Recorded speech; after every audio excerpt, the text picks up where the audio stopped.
kapulisan. Mahal namin kayo. Alam namin na ginagawa ninyo ang trabaho ninyo. Alam namin din na kinikilala nyo na lahat tayo Pilipino, lahat tayo umapa sa ilalim sa saligang batas.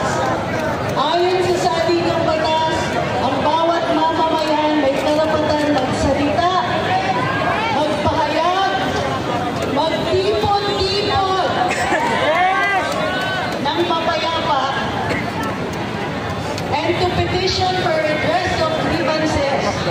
Ibig sabihin, maaari natin itulog ang ating mga hinanain. Eh, ang dami natin hinanain. Unang-una na, 17 days na po. 17 days simula nung nawala sa atin si Tatay Diggo. 17 days tayo, hindi niya kapiling. 17 days tayo, walang sinasandalan. Pero, andito tayo ngayon, ilang dahil birthday niya. Pero para ipaalala dun sa mga nakatira sa tabing Pasig, na naaalala natin ang turo sa atin na bahagi tayo ng isang sambayanang may mga karapatan sa ilalim ng saligang batas.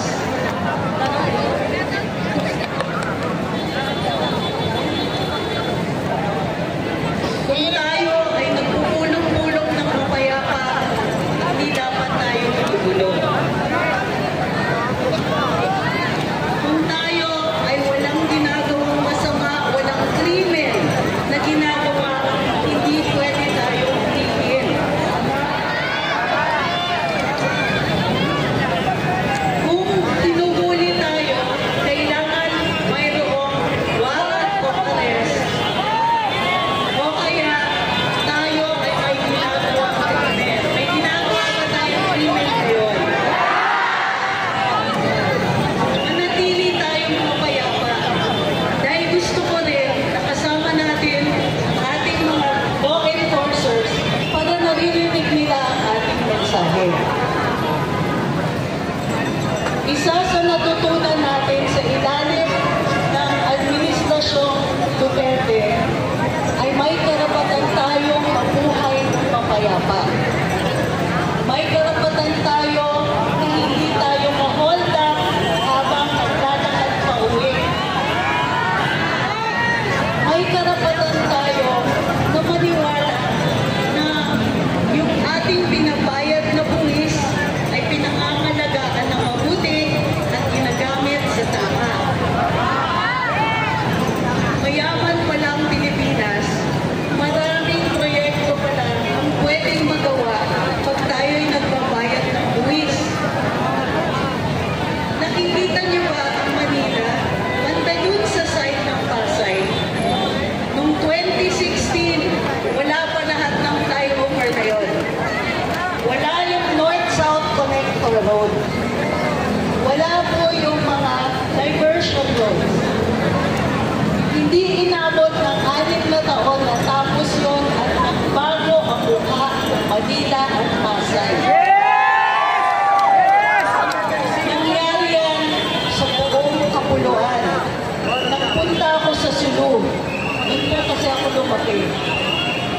Nagawa yung circumferential road ng Sulu. Sa isla ng Sulu. Yung dating tinatabuan ng Abu Sayyaf nawala. Overnight halos nawala yung kidnapping.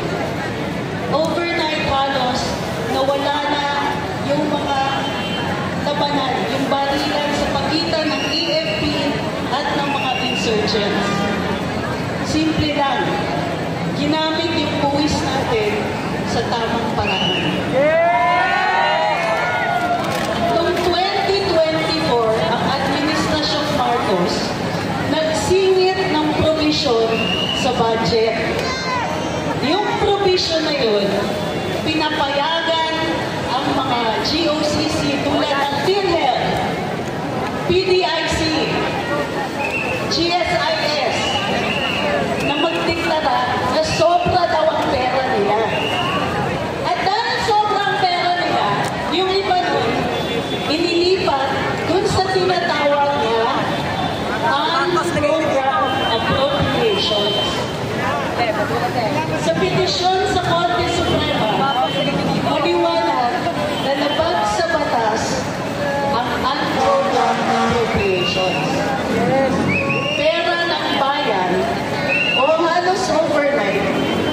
nawala.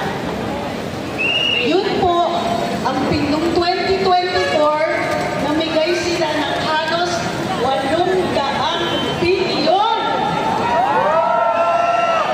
ang pera natin na di umano'y ginamit sa ayuda. Wala pong pandemya, walang epidemic. Hindi ito yung ginamit nilang sagot sa kahirapan.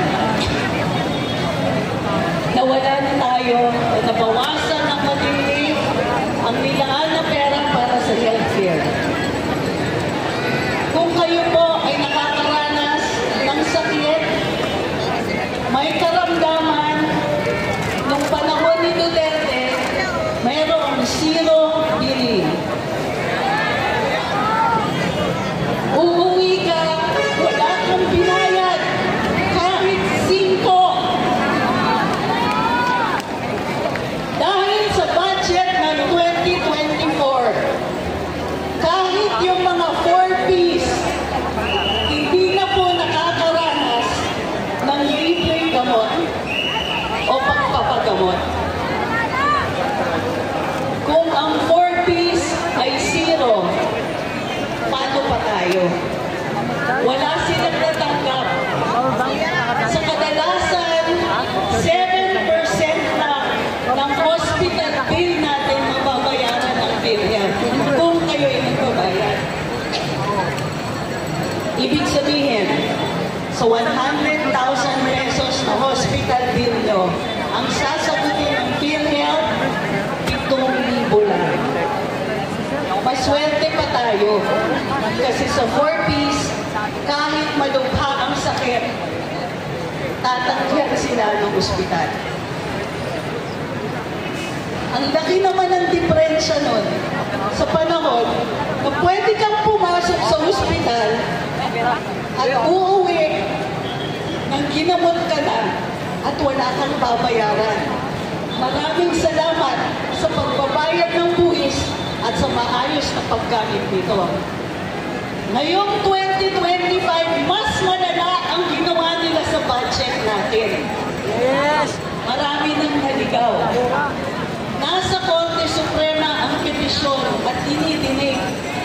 Pero pag dinidirinig natin yung oral arguments, lumalala ang nakikita natin. Ang dami pala nating pera. Ang dami para nating pera na hindi nagamit sa tama. Sino may kasalanan? Romualdez! Marcos!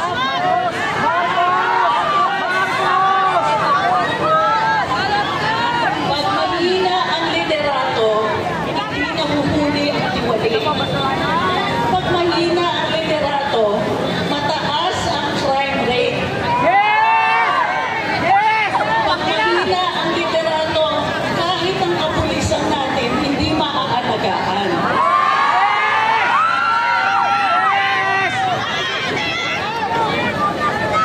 Maniwala man kayo o hindi, mga kawani ng PNP, pag nagpupulong kami ng ganito, pati kayo iniisip namin. Iniisip namin ang mga pamilya ng bawat Pilipino. Mga bata na maswerte tayo kung may natututunan pa sila. Bawas ang budget sa edukasyon.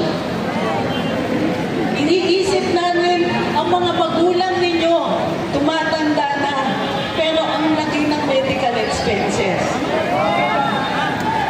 Iniisip namin lahat ng ibang mga kababayan natin na walang trabaho.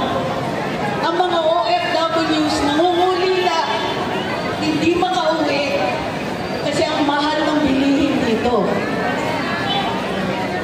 Araw-araw inaalala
Kamusta negosyo?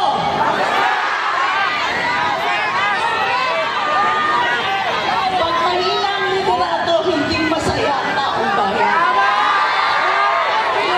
Isa-isang pag-asa namin, pinadala ito sa hate.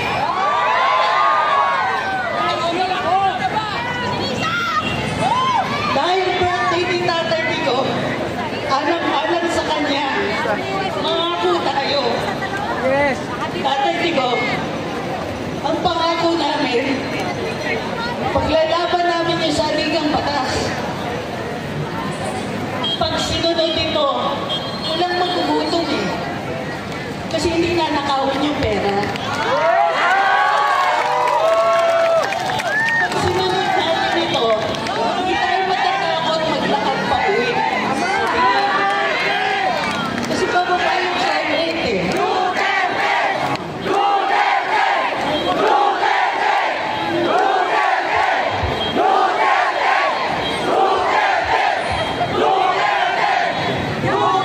Para sa birthday ng ating Tatay Tigong, ipaglaban natin ang ating karapatan sa ilalim ng saligang batas.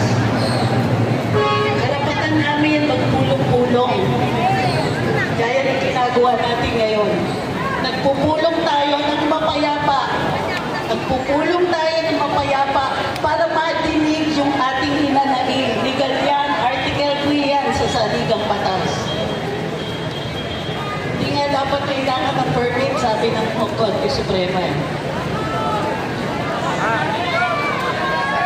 Karapatan natin ito. Karapatan din natin magsalita. Pero pansinin mo, marami nang humihirit. Sedition daw, inciting to sedition, false publications.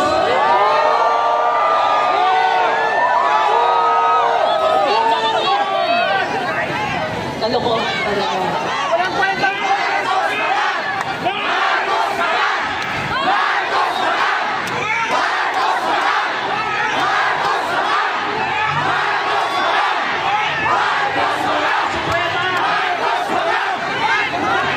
Sabi ng Korte Suprema, pwede natin i-criticize ang ating mga opisyales. Sabi ng Korte Suprema, kahit nagkamali tayo sa ating kritisismo, okay lang yun. Bawal ang balat sibuyas. Araw-araw, nakakarinig tayo na gusto daw nilang patahimikin kami. Tayo, yung mga vloggers, kayo mga nagko-komento, gusto nila tumahimik tayong lahat. Masyado na kasing masakit. Masakit ang katotohanan.